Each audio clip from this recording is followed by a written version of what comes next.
Now we begin with the Elon Musk promising more smoking guns on the way after he and journalist Matt Taibbi released a bombshell report on political censorship at Twitter and suppression of the Hunter Biden laptop story ahead of the 2020 presidential election.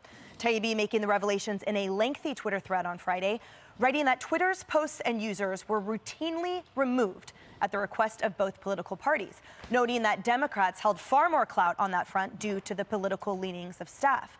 He also revealed internal communications that showed Twitter justified the decision to suppress the laptop story using its hacked materials policy, but Taibbi says that reasoning is flawed, stating this policy is normally required an official law enforcement finding of a hack. But such a finding never appears throughout what one executive describes as a whirlwind 24-hour company-wide mess. This is sad.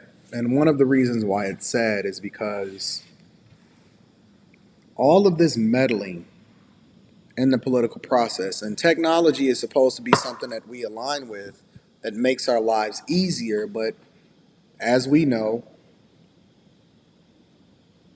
it's just technology is like money. It helps you to be more of what you already are. And so what you usually see online is people are communicating and using these tools to become monsters. And when you can start to use these so-called town halls, which is one of the reasons why I'm glad that Elon Musk purchased this company, when they can use this technology in order to continue to get certain people in office or suppress certain information or use the hacked policy in order to justify a decision even though it doesn't even apply, that's egregious. I mean, that's one step short of charges that should be levied, because now you're talking about possible millennials that are controlling what information comes in and what information gets suppressed, who gets elected,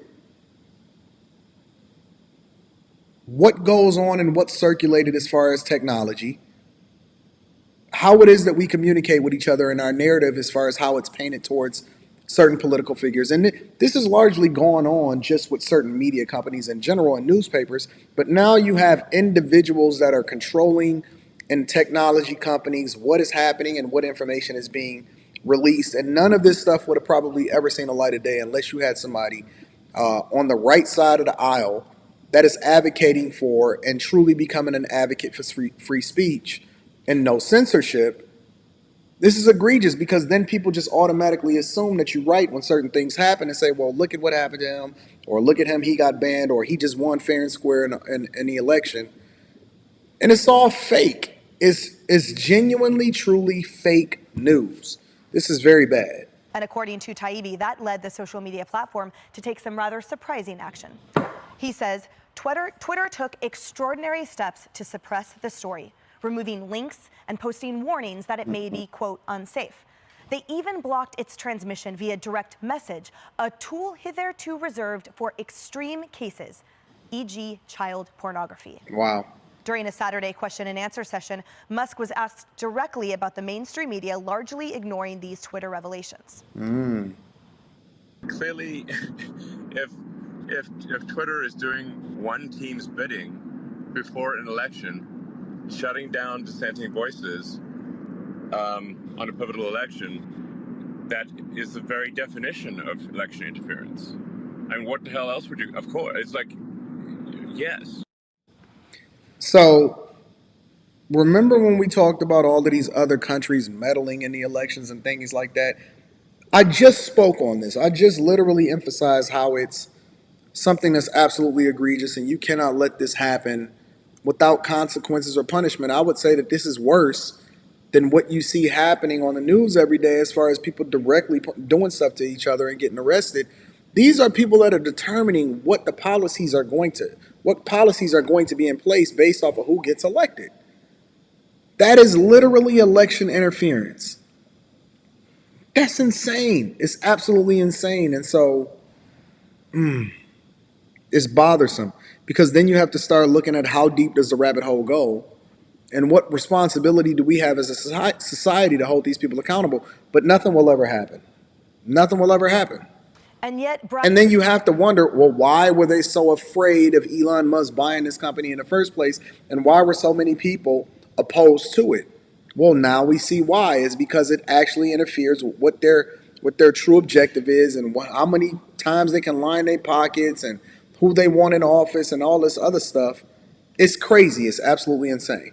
and the attack seems to me squarely faced on the messenger instead of the explosive revelations the messenger. This was a fascinating weekend. Let's be clear. If you're a journalist, you should love this. And journalists around the country said, not a big deal, just a nothing burger kind of story here. And the interesting thing about that, and let's just stop here. The interesting thing about that is that notice how the coverage of this information is limited. You have not really heard of anything. You haven't seen anything. The only thing that they keep saying is Elon Musk is the devil. This is sad. It truly is sad what we see happening in society today. They're not covering it. And Elon Musk, even to remove himself from being biased about what is happening, has given two journalists, to my knowledge, access into being able to see all of the Twitter files, so that in order to make sure that we move forward and ensure that Twitter is truly a town hall, these people then are going to expose everything that happened prior to. And the beautiful thing about technology is no information really goes away. You can always pull that stuff out. And so Elon Musk going in and people like, oh, you messing with people's livelihoods, you firing half of the company. Twitter is running just fine. They're more lean. It seems as though it's more responsibility. It's a better platform. There is not any censorship that we have to worry about, unless you're just doing something extreme, such as child pornography. And I think that these people need to be held accountable. I think that we also need to look at these media companies and technology companies and start to evaluate whether or not they truly working in our best interest, or they doing things that's absolutely egregious, such as election interference. And I don't like the idea that they aren't covering this and there is a bias. And then the biggest thing is this Hunter Biden laptop suppression. Where is this laptop? And what is on it? And how can people truly find out what the heck is going on? Because if the father is then controlling the narrative of what's going on in the media, or there's people that is incentivized in order for him to be able to get elected, that speaks to a bigger issue and a bigger problem than we thought it was. Let me know what you guys' thoughts are. This is something that I definitely wanted to cover. I don't think it's going to be as popular, but it's something that I wanted to cover because it's important that we have these conversations and we get down to the truth. If you really want to take the red pill in life, you got to get down to the truth rather than leaning to our own understanding of what's being sold and marketed to us. Let me know what you guys think in the comments. I love you. I appreciate you.